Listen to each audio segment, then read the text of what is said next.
আসসালামু আলাইকুম প্রিয় দর্শক, আমি মোহাম্মদ খায়রুল ইসলাম টিভির পক্ষ থেকে সবাইকে আমার অন্তরস্থল থেকে ভালোবাসা। তো প্রিয় দর্শক, আমি চলে আসছি কিন্তু সকাল সকালই সিংড়া বাজার, সিংড়া নাটোর গুরুদাসপুর। তো এই বাজারে আসছি, আপনারা জানেন যে সিংড়া বাজারটা স্বাভাবিকভাবে গরুর একটি ফেমাস একটি মার্কেট, বিশাল একটি মার্কেট। তো একেবারেই মর্নিংয়ে আসছি, তারপরে দেখতে পাচ্ছি আমরা প্রচুর গরু দেখা যাচ্ছে, তো আজকে 23শে জুন, রোজ সোমবার। তো স্বাভাবিকভাবে সোমবার আর বৃহস্পতিবার মেবি এই গরু হাটটা লাগে। তো আমি জিজ্ঞাসা করবো দেখি স্বাভাবিকভাবে কবে, তবে শিওর সোমবারে হাটটা লাগে। আচ্ছা, বৃহস্পতিবার হাটটা লাগে না, শুধু সোমবারেই লাগে, মানে সপ্তাহে একদিন গরুর হাটটা? ও, আর ধানের হাটটা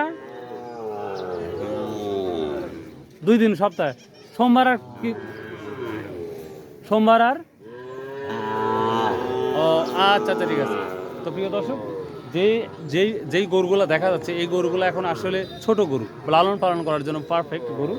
তো একেবারে সকালে যে গরু ঘুরে গেছে, বাজার তো 10টা থেকে লাগবে না ভাই, বেচাকেনা 10টা থেকে শুরু হবে। তো এত সকালে গরু কি কাল থেকে বাঁধা ছিল না আজকে সকালে নিয়ে আসছেন? কালকে রাত্রে পঞ্চগড় থেকে নিয়ে আসছেন, নিয়ে এসে এখন রাখছেন, আর সকাল 10টা থেকে কেনাবেচা শুরু হয়ে যায়। তো এই সিংড়া বাজারে কি পরিমাণ বিক্রি হয় ভাই? ভালো বেচাকেনা, দূর দূরান্ত থেকে মানুষ আসে। তো এখন দেখতে পাচ্ছি, আজ থেকে 20 বছর আগে আমি আসছিলাম, ছোট্ট হাট ছিল, ওই দিকে ছিল। এখন বালু ভরাট করে তো বিশাল বাজারটা করছে। তো ক্রেতা বিক্রেতা দুইজনের ক্ষেত্রে অনেকটাই সহজ হবে।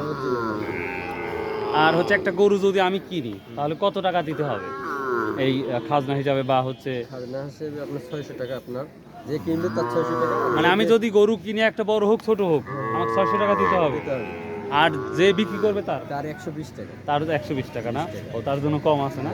ও আচ্ছা আচ্ছা, ঠিক আছে। প্রিয় দর্শক, কোরবানির সময় হয়তো এই হাটে আসতে পারেনি, আন্তরিকভাবে দুঃখিত। তবে ইনশাল্লাহ চেষ্টা করব, যদি সময় হয় তাহলে অবশ্যই এই সিংড়া বাজারের গরুর সুন্দর সুন্দর ভিডিও তৈরি করার চেষ্টা করব ইনশাল্লাহ। আর অবশ্যই আমার জন্য আপনারা দোয়া করবেন, যেন সঠিক তথ্য আপনাদের সামনে প্রেজেন্টেশন করতে পারি, এটাই। তো ভালো থাকুন, সুস্থ থাকুন, ইনশাআল্লাহ আবার দেখা হবে। আসসালামু আলাইকুম রহমতুল্লাহ। আসুন চৌধুরী বাড়ি 5 ওয়াক্ত নামাজ পড়ি।